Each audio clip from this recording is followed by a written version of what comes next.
सभी को फैक्ट्री में बांध कर रखा गया था। फैक्ट्री में राठौर परिवार को भी किडनैप किया गया था। किसी को भी समझ नहीं आ रहा था कि आखिर ये सब किसने किया है। तभी एक बुजुर्ग औरत, उसके साथ करीब 60 साल का आदमी और एक लड़का आता है। बुजुर्ग औरत को देखते ही तरुणा देवी के मुंह से एकाएक निकलता है रोहिणी। वहीं लय सिंह के मुंह से भी एक शब्द निकलती है, भाभी। बुजुर्ग औरत यानी रोहिणी सीधे जाकर चेयर पर बैठ जाती है। बैठते ही वह अपनी नज़र चारों तरफ डालती है। सभी लोग रोहिणी को ही देख रहे थे। रोहिणी की नज़र अब तरुणा देवी की तरफ चली जाती है। उसे देखते ही सामने खड़े आदमी को, योगेंद्र बेटा, ये आपने क्या किया? मेरी दीदी को ऐसा बांध कर क्यों रखा है? ये गलत है ना? योगेंद्र तरुणा देवी को गुस्से में देखने लगता है। इस पर रोहिणी बॉडीगार्ड को देखते हुए, इनके रस्सी को खोलने दीजिए। बॉडीगार्ड तुरंत तरुणा देवी के रस्सी को खोल देते हैं। रस्सी खुलते ही रोहिणी उठकर तरुणा देवी के पास चली जाती है और एकदम से उसके गले लगकर, दीदी, कितने वक्त हो गए हैं आपसे मिले हुए, कभी वक्त ही नहीं मिला। मैं तो आपको हमेशा ही याद करती हूँ। तरुणा देवी ज़्यादा कुछ भी रिएक्ट नहीं करती हैं। उनका चेहरा बस सद था। रोहिणी तरुणा देवी से अलग होकर मुस्कुराने लगती हैं। रोहिणी आगे बढ़कर पृथ्वी की तरफ जाती हैं और पास खड़े होकर गाल पर हाथ रखकर, हाय, आप तो बहुत बड़े हो गए। इतने छोटे छोटे थे तब हम आपसे मिले थे। कितने शरारती थे आप, हमेशा हमें परेशान कहते रहते थे। पृथ्वी अपने चेहरे को घुमा लेते हैं, जिससे रोहिणी का हाथ हवा में ही आ जाता है। रोहिणी, ओह, लगता है बहुत नाराज है आप मुझसे, इतने दिन बाद जो मिले। लेकिन क्या करें, सिंघानिया और राठौर परिवार को बर्बाद करने का सोच सोच कर इतना ज़्यादा वक्त लग गया कि क्या बताएं। रोहिणी के इतना बोलते ही सबकी नज़र उन पर ही ठहर जाती है। सबकी नज़रों को भांप कर रोहिणी हंसने लगती है। रोहिणी ये कंफ्यूज और नाराज नज़रें सच कहें तो दिल को तसल्ली सी मिल रही है। खैर, इन सब नज़रों को छोड़ो। अब जब हमारी एंट्री हो ही गई है तो उन अतीत पन्नों को फिर से खोला जाए। हमें पता है इनमें से बहुत कोई हैं जिनको सिंघानिया और राठौर परिवार के बीच की दुश्मनी के बारे में नहीं पता होगा, और ख़ासकर मेरे बारे में तो आज जान पहचान हो ही जाए। रोहिणी सबको देखकर, मेरा नाम है रोहिणी प्रबल राठौर, लय की भाभी और तरुणा देवी की इकलौती बहन। वो है हमारे योगेंद्र बेटे राठौर और हमारा पोता तानव राठौर। और भी एक पोता है, लेकिन बदनसीबी ये है कि वह अब इस दुनिया में नहीं रहा। हमारा पोता मानव राठौर। यह नाम सुनते ही दिव्या को रूमी की बात याद आ जाती है। भाभी, वो मानव इंसान नहीं, जानवर है। उसने दानव की तरह मेरे पूरे शरीर को नोच नोच कर मुझे इतने जख्म दिए हैं कि मेरी जीने की इच्छा ही खत्म हो गई है। दिव्या अपने मन में इसका मतलब वो बच्चा माना और 18 का है, इसलिए दादी उन्हें एक्सेप्ट नहीं करना चाहती थी। लेकिन फिर भी उन्होंने रूमी के बच्चे को कैसे अपनाया? दादी तो किसी की बात ही नहीं मानती हैं, तो फिर कैसे? बोलते हुए दिव्या अब एकदम से ही रुक जाती है और फिर रोहिणी को देखने लगती है। रोहिणी अपने कदम बढ़ाते हुए, तारू दीदी, हम बचपन में इतने अच्छे रहते थे ना। सच में वो पल जब याद आते हैं तो मन करता है उसी पल में खो जाऊं। सब कुछ तो ठीक चल रहा था, लेकिन वक्त और अपनापन तब तब्दील जब अपने मुझसे मेरे प्यार को छीन लिया, मेरे प्रबल को अपने प्यार में पागल कर दिया, ये जानते हुए कि वो आपकी छोटी बहन का पति है। इतना बोलते हुए रोहिणी गुस्से से तहुना देवी की तरफ देखती है, फिर उसके पास जाकर खड़ी होकर, ऐसा कौन सा जादू कर दिया था आपने, जो मुझे प्यार तो करता था, सिर्फ आपको समझकर। उसे लगता था कि बेड पर आप उसके साथ हैं, और जब उसे होश आता था तो गुस्से से मेरे साथ बस जबरदस्ती करता, बस मुझे ही दर्द देता। तरुणा देवी गुस्से से आंखें बंद कर लेती। रोहिणी, लेकिन उससे हमें कोई फर्क नहीं पड़ता था, क्योंकि हम उनसे प्यार करते थे। हम खुशी खुशी उन जख्मों को अपना लेते थे। कहते हुए रोहिणी के होठों में दर्द भरी मुस्कुराहट आ जाती है। वह तरुणा देवी को देखते हुए, तारू दीदी, मैंने ऐसी कौन सी गलती कर दी थी जो आपने मुझे इतनी बड़ी सज़ा दी? मेरे पति को अपने इन्हीं हाथों से मार दिया। आपने अपनी हाथों से मेरा सुहाग छीन लिया। यह सब सुनकर तरुणा देवी को वो वक्त आंखों के सामने दिखाई देने लगता है। वर्षों पहले तरुणा देवी सोफे पर बैठी वृंदा को गोद में लिए हुई थी। वृंदा बस 1 साल की थी, अमर 3 साल और पृथ्वी 5 साल के थे।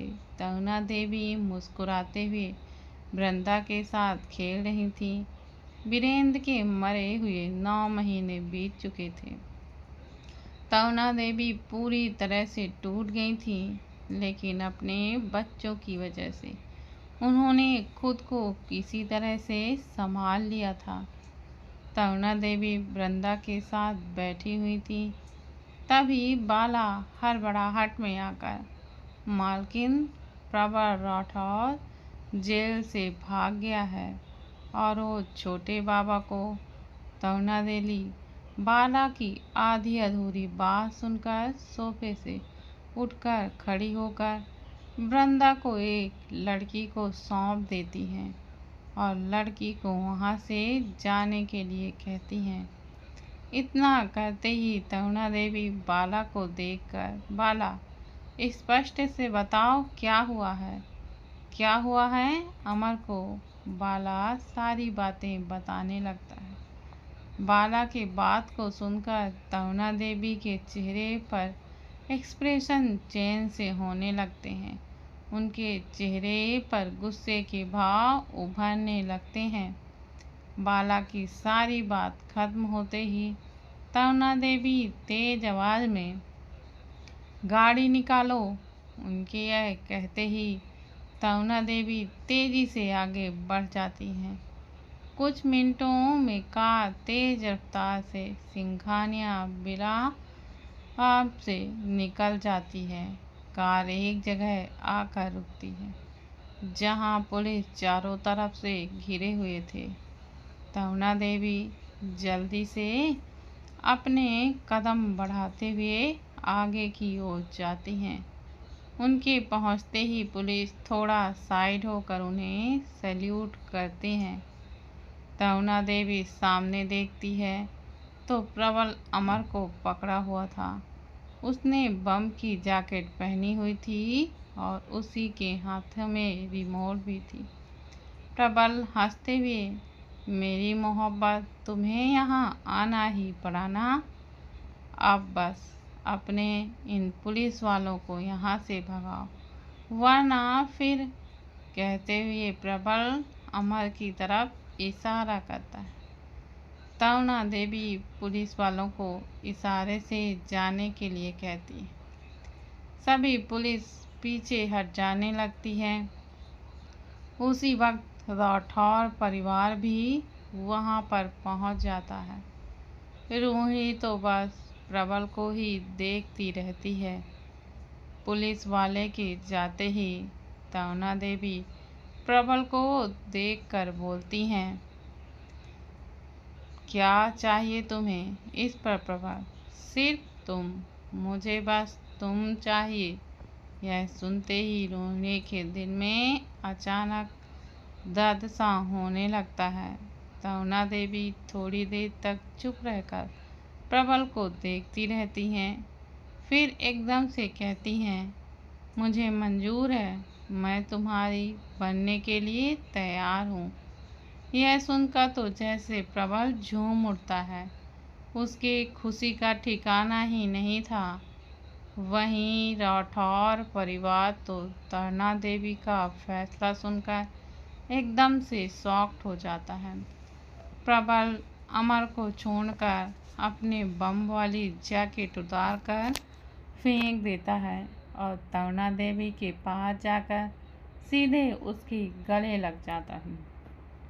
कुछ देर में वह अलग होता है। तभी सामने उसी पेड़ के पास एक छोटा सा मंदिर दिखता है, जहाँ एक मूर्ति थी और कुछ त्रिशूल गड़े हुए थे।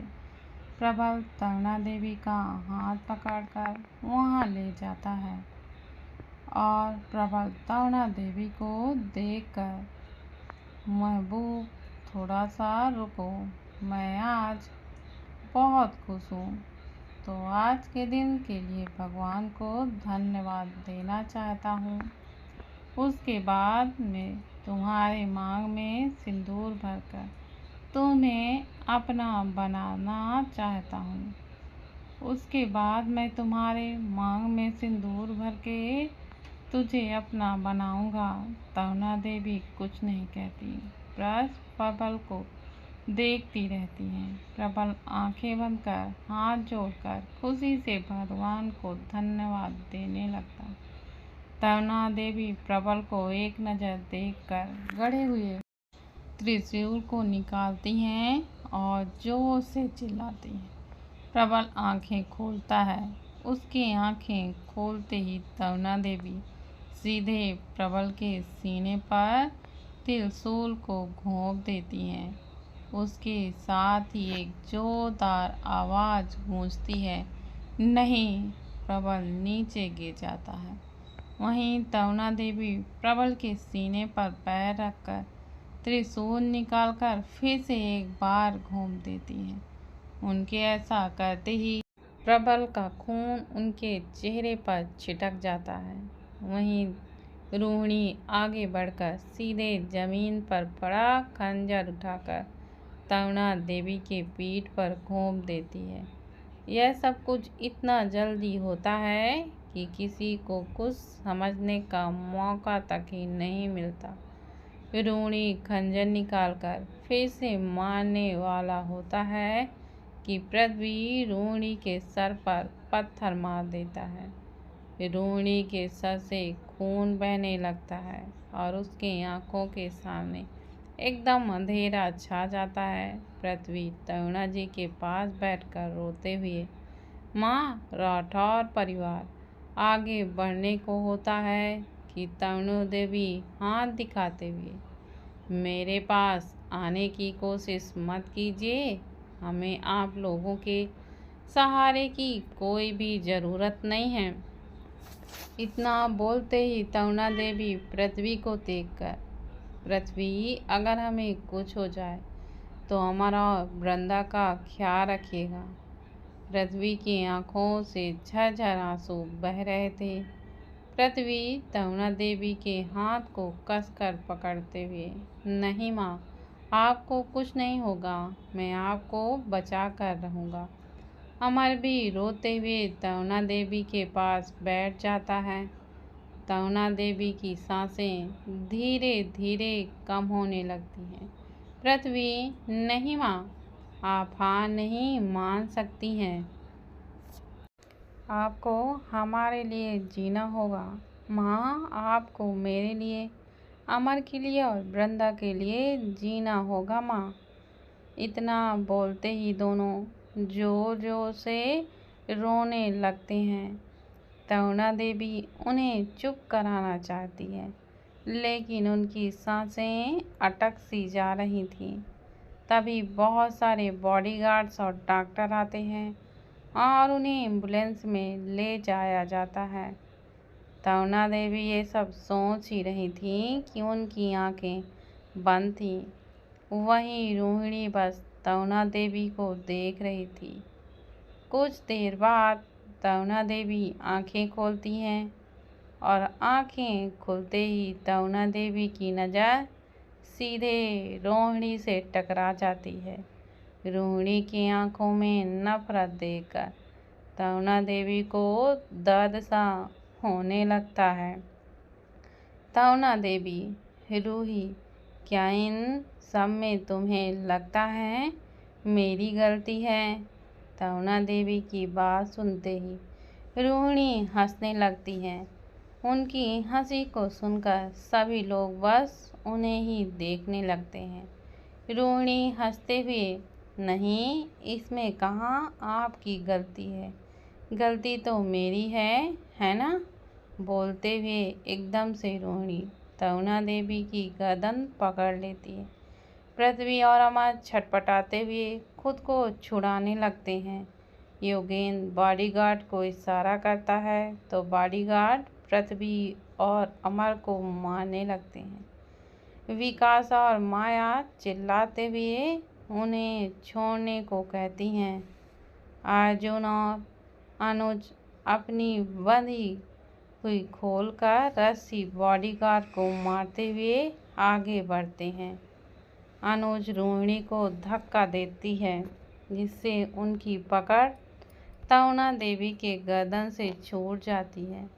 तरुणा देवी खांसते हुए सांसें लेने लगती है। अनुज तरुणा देवी को संभालते हुए, दादी आप ठीक हैं? वहीं अर्जुन पृथ्वी और अमर को मारने वाले बॉडीगार्ड को बुरी तरह से पीटने लगते हैं। योगेंद्र आगे बढ़ने को होता है कि रोहिणी उसे रोककर, योगेंद्र थोड़ा कोशिश करने दीजिए उन्हें, हम भी तो देखें हमारे दीदी के पोतों में कितनी ताकत है। इतना बोलते ही वह हंसने लगती है। आदित्य खाई की चोटी से लटका हुआ था और वह ऊपर जाने की बस कोशिश किए जा रहा था। कार को जब टक्कर मारी गई थी तब आदित्य कार से कूद गया था, लेकिन फिर भी वह खाई की चोटी से गिरने वाला था, लेकिन उसने किसी तरह से पत्थर को पकड़ लिया था। आदित्य कोशिश कर ही रहा था कि तभी उसे अपने पास किसी के होने का एहसास होता है। वह सर उठाकर ऊपर देखता है तो प्रियांश चोटी पर एड़ियों के बल बैठकर मुस्कुराते हुए उसे ही देख रहा था। प्रियांश मुस्कुराते हुए, सो मिस्टर आदित्य सिंघानिया कैसा लग रहा है? मौत को अपने करीब देखकर आदित्य का हाथ एकदम से सरक जाता है तो प्रियांश तुरंत आदित्य का हाथ पकड़ लेता है। प्रियांश अजीब तरह से मुस्कुराते हुए, किस्मत भी क्या खेल दिखाती है। उस दिन मैं तुम्हारे हाथों के साथ इसी खाई से गिरा और आज तुम मेरे सहारे बचे हुए हो। मैं तो कहता हूँ तुम भी इस बार मौत का मंजर देख ही लो। आदित्य प्रियांश को देखते रहता है। आदित्य प्रियांश को देखकर अपना ये ड्रामा बंद करो और मुझे ऊपर खींचो या छोड़ दो। प्रियांश हैरानी से छोड़ दूँ, सोच लो। आदित्य उस दिन की तरह यहाँ नीचे कोई प्रोटेक्शन नहीं है जो कि तुम बच जाओगी जैसे मैं बच गया। यह सुनकर आदित्य खुद ऊपर चढ़ने लगता है। प्रियांश आदित्य की मदद करते हुए ऊपर खींचता है। आदित्य ऊपर चढ़ते ही प्रियांश को देखकर तुम्हें किसी ने देखा तो नहीं है? प्रियांश तुरंत ना में सिर हिला देता है। आदित्य आगे बढ़कर चलो। प्रियांश आदित्य के साथ चलने लगता है। दोनों प्रियांश की कार में बैठकर तेज रफ्तार से निकल जाते हैं। कुछ दूरी पर पहुंचते ही उन्हें ध्रुव मिलता है जिसके शरीर पर कई चोटों के निशान थे। ध्रुव के हाथ में चाकू था जो खून से सना हुआ था और उसके पास ही एक आदमी तड़प रहा था। ध्रुव उसके पास ही एड़ियों के बल बैठा हुआ था। बहुत सारे आदमी जमीन पर जख्मी पड़े हुए थे। आदित्य और प्रियांश कार से बाहर की ओर आ जाते हैं। ध्रुव के पास जाकर दोनों ही खड़े हो जाते हैं। ध्रुव जमीन पर लेटे आदमियों को देखकर दुश्मनी अकेले की नहीं है, बहुत कोई इसमें मिले हुए हैं कहते हुए ध्रुव आदित्य और प्रियांश को देखता है। ध्रुव खड़ा होता है। प्रियांश जल्दी से कार से पानी की बोतल लेकर ध्रुव को देता है। ध्रुव चाकू को फेंक कर हाथ धोता है, फिर दोनों को देखकर मुस्कुराते हुए। लेकिन इन्हें नहीं पता था कि हमने शिकार के लिए बस चारा डाला था। आदित्य और प्रियांश के होठों पर भी एक एविल स्माइल आ जाती है। फ्लैशबैक। आदित्य जब प्रियांश के हाथ पर जलती हुई राड को रखता है तो प्रियांश की दर्द भरी एक चीख निकल जाती है। लेकिन जैसे ही आदित्य प्रियांश की स्किन को देखता है तो वह एकदम से हैरान रह जाता है।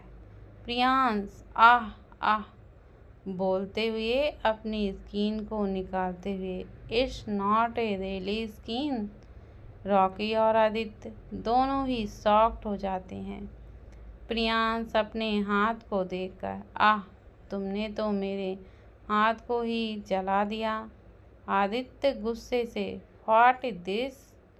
आदित्य की बात सुनते ही प्रियांश सर उठाकर आदित्य को देखता है जो कि गुस्से से उसे ही देख रहा था। प्रियांश मैं सब कुछ एक्सप्लेन करूँगा, पहले मेरे हाथ खोलो और आइस लेकर आओ, बहुत ही ज़्यादा जल रहा है। आदित्य रॉकी को इशारा करता है तो वह जल्दी से आइस लेकर प्रियांश का हाथ खोलता है।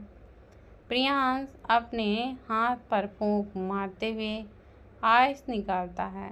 आइस लगाने के बाद आदित्य को हाथ दिखाते हुए मैंने दिव्या का नाम हाथ में नहीं लिखा है, वो तो बस एक फेक स्किन थी। इतना बोलते ही प्रियांश अपने हाथों को पीछे करता है। आदित्य बस प्रियांश को देखता रहता है। प्रियांश एकदम सीरियस होकर हमारी फैमिली के बीच कोई दुश्मनी कराना चाहता है। मैं कुछ दिन पहले शूट के लिए हैदराबाद गया था। उस वक्त मैंने एक होटल रूम में कुछ लोगों की बातें सुनी हैं। हमारे परिवार के मिलन से सब गुस्सा जाहिर कर रहे हैं। दोनों परिवार को अलग करने की प्लानिंग कर रहे हैं। मैं उन्हें देख तो नहीं पाया हूँ क्योंकि रूम अंदर से लॉक था। लेकिन उन लोगों की बात से साफ समझ में आ रहा था कि उन्हें बस हमारे परिवार को अलग करना है और उन्हें मानना है। मैंने बहुत कोशिश की यह जानने की कि आखिर वो लोग कौन हैं, लेकिन मैं कर नहीं पाया। इसलिए मैंने डिसाइड किया कि मैं खुद उन्हें ये दिखाऊंगा कि दोनों परिवार अलग होंगे। इसी वजह से मैंने दिव्या के लिए प्यार में पागलपन दिखाना शुरू कर दिया, ताकि उन्हें लगे कि मैं दिव्या को पाने के लिए कुछ भी करूँगा, जिस वजह से तुम मुझे मारोगे और फिर एक बार दोबारा से हमारे परिवार के बीच दुश्मनी हो जाएगी। इसी बहाने वह सब बाहर भी आते, लेकिन ये सब बहुत ही ज़्यादा खतरनाक था। इसमें किसी की भी जान जा सकती थी। इसलिए मैंने तुम्हें इस प्लान में शामिल करना चाहा, लेकिन तुम तो मुझसे ऐसे ही बात नहीं करते थे। इसी वजह से मुझे दिव्या का सहारा लेना पड़ा। मैंने तुम्हें देखकर ही जानबूझकर दिव्या को गले लगाया था, क्योंकि मुझे पता था कि तुम यह देखकर मुझसे ज़रूर मिलोगे।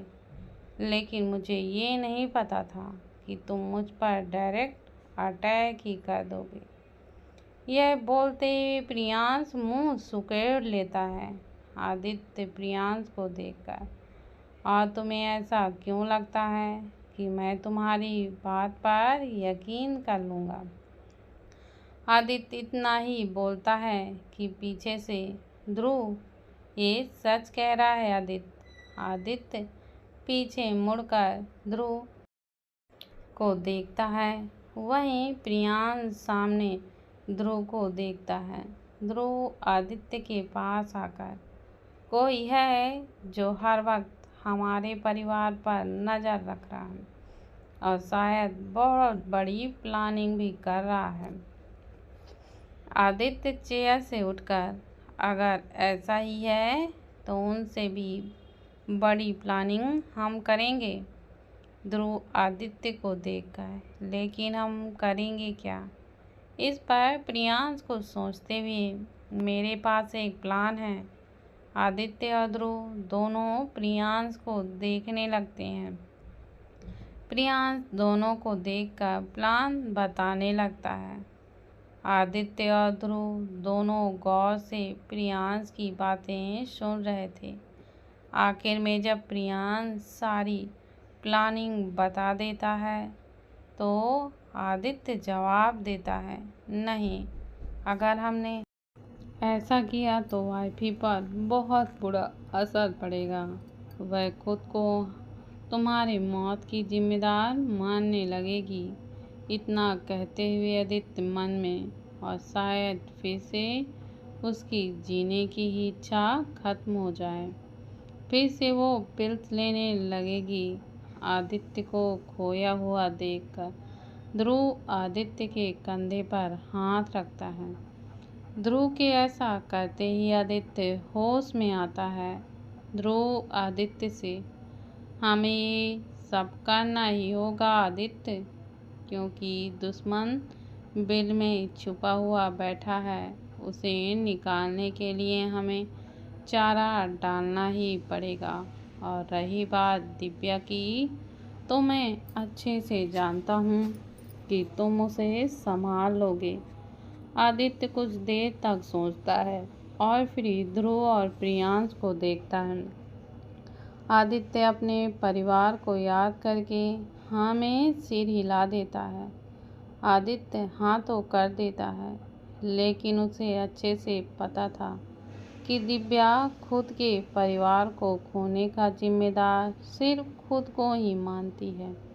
और प्लान के हिसाब से अगर प्रियांश मरा तो वह कभी दिव्या को टूटते हुए नहीं रोक सकता है। इस वजह से वह अब पहले डॉक्टर से दिव्या की कंडीशन पूछता है। उसके बाद ही दिव्या को अपनी कसम में बांध देता है कि वह उस पिल्स को कभी भी न ले। वह जानता था कि दिव्या किसी भी हालात में आदित्य के कसम को नहीं तोड़ेगी। प्लान के मुताबिक प्रीत को भी इन्फॉर्म कर दिया जाता है कि प्रियांश आदित्य के कब्जे में है। प्रीत आदित्य से मिली। फिर दिव्या को भी यह बात पता चली तो दिव्या सीधे प्रियांश को बचाने पहुंची। उसके बाद आदित्य आकर प्रियांश के बिल्कुल सामने खड़ा हो जाता है। प्रियांश खाई के बिल्कुल चोटी पर खड़ा हुआ था। प्रियांश आदित्य की तरफ झुककर उसके कान पर, दिव्या का ख्याल रखना, उसे टूटने मत देना, और एक बात कहनी थी तुझे, सच में तुम मुझसे भी ज़्यादा अच्छी एक्टिंग करते हो। मैं तो तुम्हारा फैन हो गया। बोलते हुए प्रियांश पीछे हटकर मुस्कुराते हुए आदित्य को देखता है। उसी वक्त आदित्य जोर से प्रियांश को धक्का देता है और कुछ दूरी पर पेड़ पर छुपा इंसान यह सब देख रहा था और किसी को कॉल कर कर इंफॉर्मेशन दे रहा था। प्रियांश नीचे गिरने के बहुत देर बाद पैराशूट को ओपन करता है। ध्रुव हेलीकॉप्टर में लटकते हुए प्रियांश तक पहुंचता है और उसे अपने साथ हेलीकॉप्टर में बैठा देता है। फ्लैशबैक एंड वहीं सिंघानिया विला में भैरव स्वरा के सिंदूर और मंगलसूत्र को देखकर चू चू चू, ये क्या कर दिया सोना? तुम्हें पता है ना तुम सिर्फ मेरी हो, तो फिर ये सब क्या है? रूहान भैरव को गुस्से से देखता है। वहीं स्वरा की तो डर से शरीर कांप रही थी। यह महसूस होते ही रूहान स्वरा को तुरंत सीने से लगा लेता है। स्वरा रूहान के सीने में चेहरा छुपाकर उसे कसकर पकड़ लेती है। भैरव सर्द आवाज में, डोंट डू दिस जान। स्वरा तुरंत रूहान से दूर होती है, जिसे देखकर रूहान तुरंत स्वरा को खींचकर अपने सीने से लगा लेता है। इस पर भैरव गुस्से से स्वरा का हाथ पकड़कर उसे रूहान से दूर करता है और रूहान को मारने लगता है। रूहान उसके वार को रोककर खुद भी मारने लगता है। बॉडीगार्ड्स आगे बढ़कर रूहान को पकड़ लेते हैं। उसे पकड़ने से भैरव अपनी पूरी ताकत से रूहान के पेट पर पंच मारने लगते हैं। स्वरा दौड़ कर आती है और भैरव का हाथ पकड़कर उसे रूहान से दूर कर देती है और रूहान के गले लग जाती है। भैरव स्वरा का बाल पकड़कर जोर से खींचता है, जिससे कि स्वरा की एक चीख निकल जाती है। भैरव तुरंत स्वरा का बाल छोड़ देता है और हड़बड़ाते हुए, सोना, आई एम सॉरी सोना, मुझे माफ़ कर दो, आई एम रियली सॉरी। वहीं रूहान गुस्से से भैरव को एक लात मारता है। दोनों बॉडीगार्ड्स रूहान को पटक देते हैं और उसे मारने लगते हैं। भैरव उठकर खड़ा होता है और अपनी गन निकालकर रूहान पर शूट कर देता है। रूहान को गोली लगती इससे पहले स्वरा रूहान के ऊपर आ जाती है, जिससे गोली सीधे स्वरा की पीठ पर लग जाती है। भैरव के हाथ से गन छूटकर नीचे गिर जाती है। रूहान स्वरा के गालों को थपथपाने लगता है। उसके साथ उसे आवाज़ भी देने लगता है। फैक्ट्री में दुश्मनी का नज़ारा चल ही रहा था कि एक आदमी के साथ उनकी फौज आती है। उसे देखते ही माया की आंखों में नफरत छा जाती। वहीं तरुणा देवी उसे देखकर हंसने लगती हैं। तरुणा देवी को हंसता देखकर सभी कंफ्यूज हो जाते हैं। तरुणा देवी मुस्कुराते हुए, ओह तो दुश्मनों की फौज आज एक साथ हमला कर रहे हैं। जय श्री राम। चलो ये भी तो सही है। यह सुनकर रोहिणी, क्या करें दी, आपने दुश्मन ही इतने सारे बना रखे हैं तो हमला तो होगा ही। और सच में आपने तो हद कर दी है। अपने निहार राठी की तरफ इशारा करते हुए उनकी बहू को मंडप से ही उठा लिया। आखिर कमी थी क्या उनके बेटे में? बस पागल ही तो था। लेकिन आपको तो जैसे अपने अमर के लिए पत्नी ही नहीं मिल रही थी, जो आपने दूसरे की बहू को छीनकर अपनी बहू बना लिया। यह सुनकर माया गुस्से से भर गई। वहीं तरुणा देवी दुश्मनों की फौज को देखकर बस मुस्कुरा देती हैं। तरुणा देवी को मुस्कुराता देखकर निहार राठी, हंस लो, मुस्कुरा लो तरुणा देवी। तुम्हारे मुस्कुराने के पीछे की वजह तुम्हारा पोता है ना। लेकिन अब तो वो नहीं रहा, उसकी कार सीधे खाई में गिर गई है। इतना बोलते ही सब हंसने लगते हैं। वहीं सब शॉक्ड हो जाते हैं। दिव्या यह सब सुनती है तो उसकी आंखों से अपने आप ही आंसू बहने लगते हैं। दिव्या अपनी आंखें बंद कर लेती है। आंखें बंद करते ही उसके सामने आदित्य का चेहरा उभरने लगता है और उसके साथ ही उसे आदित्य की आवाज़ सुनाई देती है, वाइफी, अगर तुम्हें लगे कि मैं तुमसे दूर चला गया या फिर जाना चाहता हूँ तो एक बार अपनी आंखें बंद करके अपने धड़कनों से पूछ लो, क्या मैं कभी तुम्हें छोड़कर कहीं जाऊँगा या फिर जा सकता हूँ? तुम्हें तुम्हारी धड़कन साफ जवाब दे देंगी। यह सुनते ही दिव्या के होठों पर एक छोटी सी स्माइल आ जाती है। वह आंखें खोलकर सामने देखती है। रोहिणी एकटक दिव्या को ही देखने लगती है। तभी पायलों की झनकार के साथ एक औरत आती है। उन्हें देखते ही दिव्या, विकासा और पृथ्वी शॉक्ड हो जाते हैं। दिव्या के मुंह से एकाएक निकलती है, माँ।